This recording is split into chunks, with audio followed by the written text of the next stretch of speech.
สวัสดีครับสบายดีครับผมพ่อใหญ่ทอมมี่นะครับเด้อสบายดีพี่น้องสุขุสุคนสำหรับมื้อนี้พ่อใหญ่ทอมมี่ก็อยู่ว่างๆเนาะถือโอกาสมาถามสบายดีพี่น้องทางนะพ่อใหญ่ทอมมี่ก็สิเว้าไทยแหน่ลาวน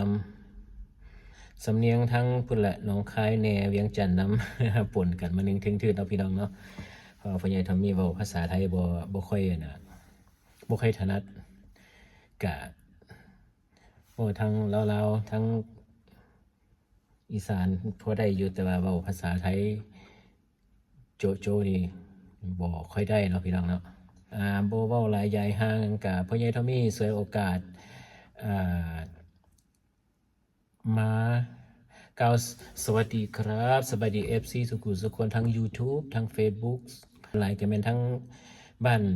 เฮาทั้งเมืองไทยพุ่นแหละเนาะทั้งอีสานแถวสกลนครแถวเมืองไทยนั่นแหละทุกภาคทุกบอนเนาะส่วนหลายพ่อใหญ่ทองมีกับ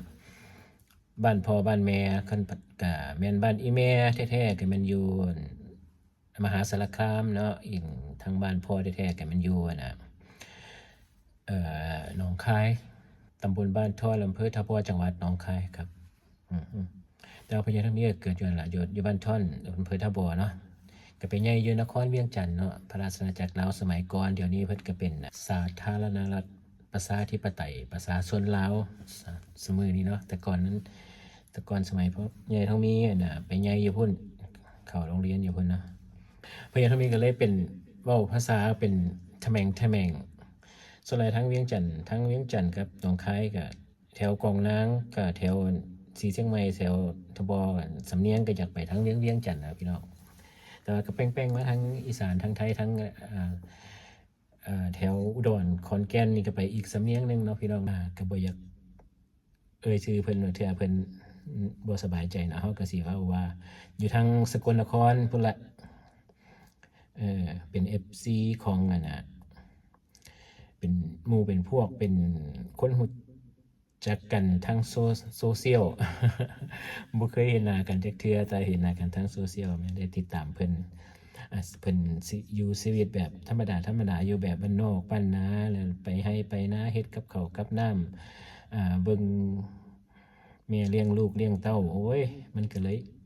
มีคอนเน็กชันกันหน่อยหนึ่งพ่อใหญ่ทองมีชอบแบบนั้นเนาะ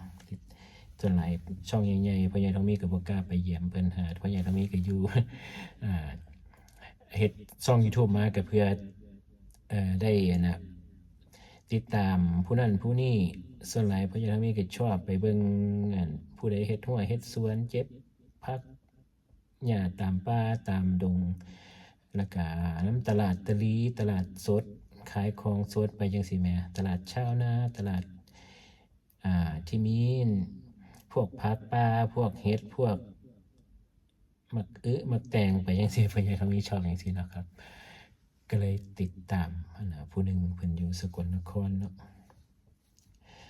ก็บ่กล้าเอ่ยชื่อเพิ่นบัดเทื่อเพิ่น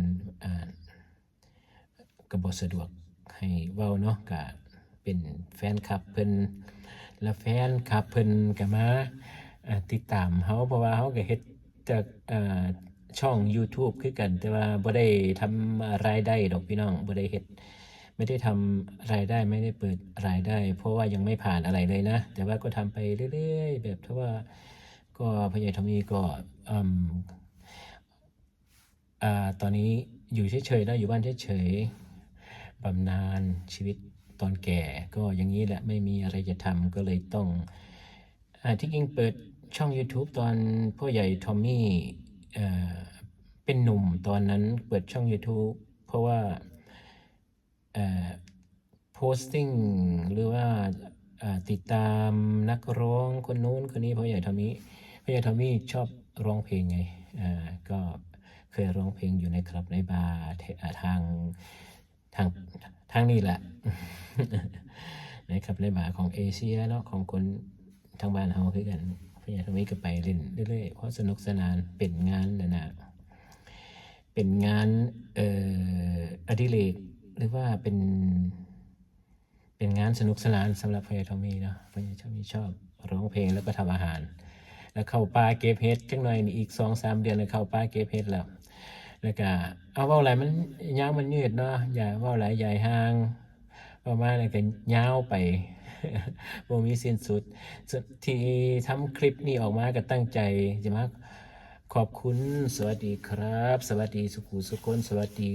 FC ของอ่าคนหนึ่งที่ผม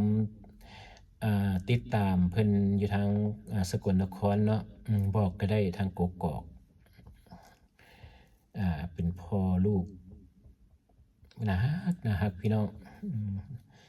เพิ่นอยู่น้ำกันเอามอแม่ๆแล้วก็อยู่นำแม่ผู้หนึงเพิ่นดูแลทำไร่ทำนาทำหัวทำสวนอยู่แถวกกอกเนาะพี่น้องเนาะเฮาก็สนใจแล้วก็ชอบเบิ่งวิถีชีวิตของเพิ่นไปทำงานน้ำหัวน้ำสวนแล้วก็ทำจ็อบสายจ็อบแบบเฮ็ดเวียกรับจ้างเล็กๆน้อยๆตามพ่อใหญ่ทอมมี่เห็นเนาะตามคือแต่ส่วนหลายเพิ่นก็เฮ็ดหัวเฮ็ดสวนเพิ่นละเพิ่นมีหัวมีสวนของเพิ่นเนาะถือว่าโชคดีขนาดเลยเพราะว่าพ่อใหญ่ทอมมี่ก็ชอบชีวิตแบบนั้นเด้อจังว่าเอายาวไปอีกแล้วพี่น้องเอาเป็นว่าขอบมกขอบใจเพื่อนๆที่เข้ามาก็มีหลายคนเนาะประมาณ10 กว่าคน FC ของเพื่อนคนที่ผมติดตามเนาะคนที่อยู่กกอกนั่นแหละคนอยู่สกลนครเนาะเพิ่นไม่ได้ขออนุญาตเพิ่นก็เลยไม่อยากจะเอ่ยชื่อเพราะฉะนั้นก็ขอให้ FC ของเพิ่นถ้าดูคลิปนี้ก็ขอให้เข้าใจว่าพ่อใหญ่ทอมมี่รู้สึกว่าขอบคุณมากๆนะครับแบบมีความสุขมากๆที่ได้ตอบเม้นที่พ่อใหญ่ที่เข้ามาให้กำลังใจพ่อใหญ่ทอมมี่ในการทำส่วนมากพ่อใหญ่ทอมมี่ก็ทำอาหารเนาะทำอาหารกินตัวเองนี่แหละทำแบบบ้านๆสบายๆไม่ได้บรรยายไม่ได้ทำโชว์หรืออะไรนะว่าโชว์ก็โชว์เลยปะโชว์แต่ว่าไม่ได้ทำแบบที่ว่าเป็นตุเป็นตาหรือว่าเป็นอาชีพหรือว่าเป็นสาระอะไรเนาะ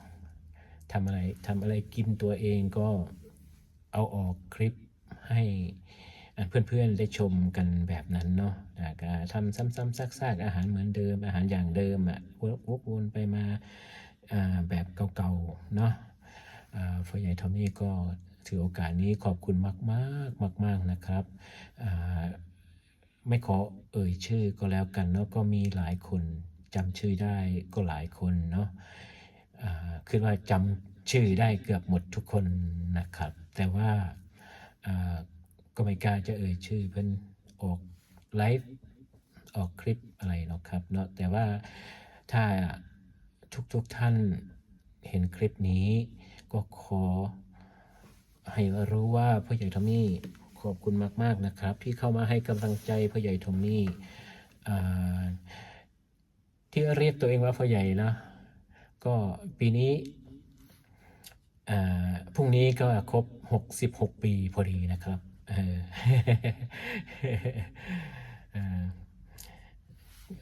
เท่าแล้ว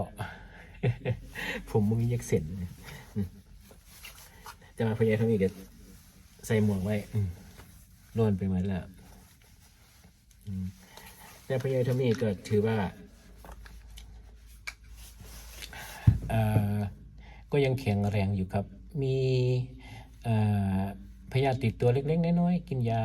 2-3 อย่างนะครับเป็นพยาธิติดตัวแบบคนแก่แล้วอย่างความดันหรือว่าไขมันอย่างเงี้ยก็พอมีก็กินยาเป็นประจำแล้วครับถือว่าโชคดีไม่มีอะไรมากมายจนเกินนั้นสุขภาพก็โอเคเดินป่าเดินเขาครับหาเก็บเห็ดป่าได้อย่างสบายพี่น้องเอ๋ยแล้วก็ทำอาหารทุกๆวันทำกินเองทำให้ลูกให้ภรรยากินเพราะภรรยาก็กินอาหารเท่าใดคือกันครับโอ้ยเว้ายาวไปอีกแล้วบ๊ายบายครับสวัสดีครับ